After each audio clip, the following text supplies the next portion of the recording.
Okay, yesterday I had you guys read the case, Who Has a Positive Attitude, and answer the questions. And now we're going to talk a little bit about attitude. Okay? First off, what is attitude? Attitude is a belief or feeling that causes you to act in a certain way. Okay? I say okay a lot, don't I? Sorry about that. Attitudes are learned. Attitudes usually are developed over the years, over almost immediately after you're born. You learn them from family, you learn them from friends, you learn them from the internet, you learn them from TV, your community, your cultural background. All those things affect your attitude, and that in turn affects your personality and your behavior. Whether your attitudes are positive or negative, it depends on the experiences that you have and what you learn from them and how you react to them. Attitudes can be positive. Positive attitude, belief or feeling that life is good and everything will turn out fine. Negative attitude, belief or feeling that life is terrible and everything will be a disaster. Let's talk about that for a second. Positive attitude. Look on the bright side of things. Optimistic. When there's a problem, you don't blame other people. You just do things to try to make things better. People with positive attitudes are usually happy and enjoy making others happy. I know I do. Now let's look at negative. Always look at the dark side of situations. Pessimistic. When a problem happens, they blame others, never blame themselves. They feel like they can't do anything better. A person with a negative attitude is usually angry or sad.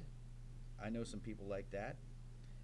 And they don't even notice other people. They're just stuck in themselves. A positive attitude makes learning and changing easier, makes work more fun, makes your relationships with other people better. It makes you more open-minded, willing to learn from mistakes. This is all positive things. On the other hand, a negative attitude can cause all kinds of problems. Getting along with people, interfere with your ability to learn. You make a mistake, you can't admit it.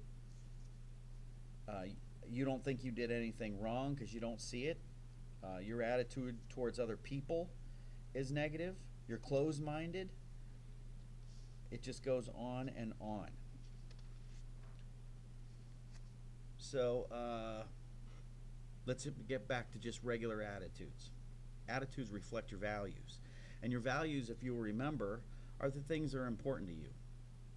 If you see yourself as an honest person, then you might push away attitudes that allow cheating and stealing.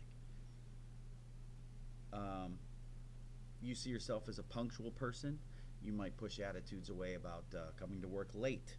Okay? And as you learn things, as you get older, as you see different things, as you experience different things, your attitude can change. Some of them for positive and some of them for negative. I'm here to just talk about positive.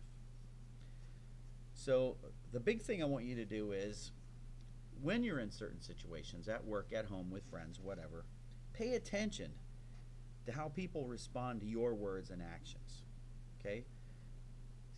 See how they respond, and then look at the way that you reacted or the way you spoke to them, and see if maybe there's something you could change to better your situation. When you evaluate yourself like this, you can help change your attitude. You might not even know you have some negative attitudes towards things, but if you pay attention, you actually look at yourself, and you hear me say that quite a bit, look at yourself, you might be able to change some of these negative attitudes. Now, when we're talking about attitude, in the workforce, you've got a diverse mix of people, okay? You've got people of different races, different cultures, religious backgrounds, different ages, different economic backgrounds, and they all have different experiences. They all have different opinions, and they all have different attitudes. So working on this is going to build your human relation skills, and it's going to help you in the long run in the workplace. The bottom line is, you want to be able to work together with the people that you work with and cooperate in spite of any differences that you might have. So if you adopt an attitude that differences in people present opportunities, and you don't need to think or act alike to do a good job, different opinions can actually help with creativity and better problem solving. So what does an attitude show a supervisor? Well, a lot of supervisors, including myself, are pretty decent at reading the attitudes of their employees, okay? And your attitude is going to show a lot of things. How you feel about school or your job, your willingness to follow directions, how you handle problems, your reaction to criticism, how about that one? The way you relate to your coworkers, and the way you relate to people in authority. In other words, the person that's the boss. One more thing I want to say. Attitude can be contagious. Someone with a positive attitude comes into work, bounces around, happy-go-lucky. You might get some of that, and it might brighten your day if they're bright. At the same time, someone comes in all irritated and grumpy, you tend to bring everyone else down. So you really want to come to work with a positive attitude and show them that you're ready to do a good job and you want to be there.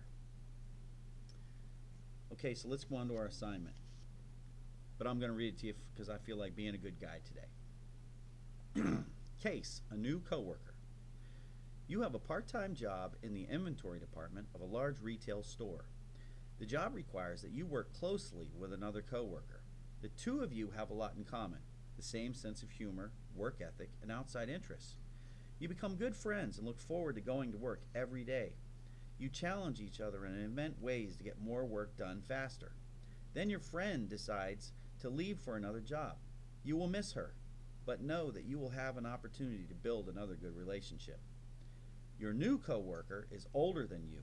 He doesn't seem very friendly and doesn't talk about his interests. He doesn't take your advice about how to approach the work. You begin to feel bored and can't wait for the day to end. You are having a hard time working with this person. Your supervisor notes that you are not producing as well as before and tells you to get back on the ball. So here's the case discussion. List 3 options for dealing with your job situation. And then the second one is list the option you would choose and explain why you would choose it. Seems simple enough, doesn't it? And then the last thing I have here is a true and false. And basically, I'm just going to there's going to be questions here, and I want you to answer true and false. It's pretty simple. And then finally, there is a section that has 5 questions. And I want you to answer these truthfully, and I want more than just a 2-word answer, because we'll look at all of these, you know I do, and I will grade every one of them with vigor. So, that's about it. Have a great holiday, and I will talk to you again next week. Take care.